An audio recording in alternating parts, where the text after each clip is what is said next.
Yo, what's up mga kaibigan? Nalina tayo magkwentuhan. Kahapon ay natanggap ng Golden State Warriors ang talo kontra sa Houston Rockets na walang Kevin Durant sa score na 104-100. Hindi nga nila inaasahan, subalit si Reed Sheppard ang naging problema nila sa game na ito na gumawa ng 31 points, 9 rebounds and 5 assists with 4 3-pointers. 16 points, 6 rebounds and 6 assists din si Alperen Sengun. 15 points si Jabari Smith Jr.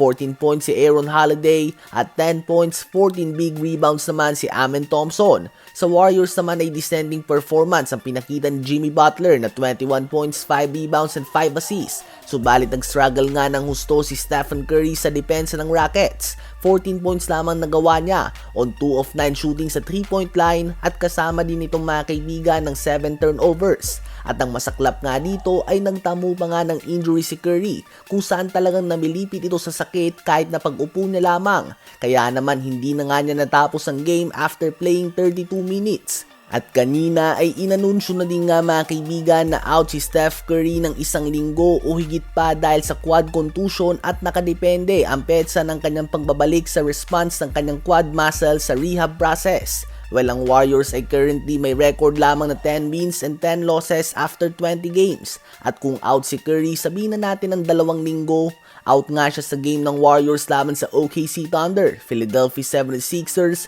Cleveland Cavaliers, and Chicago Bulls. So definitely a tough spot to be in kung ikaw nga ang Warriors. Nagsastruggle na nga kayo ng gusto at tinamaan pa ng injury ang player na iniikutan ng inyong sistema.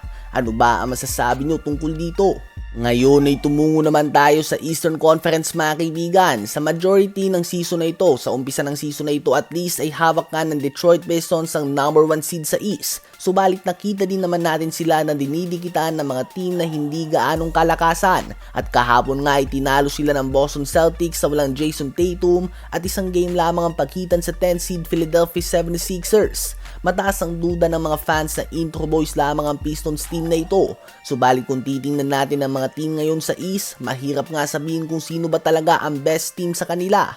Bagamat number 1 ang Pistons ay alam natin na kulang pa nga sila pagdating sa experience. At ganun din nga ang number 2 seed Toronto Raptors na may siyam na magkakasunod na panalo.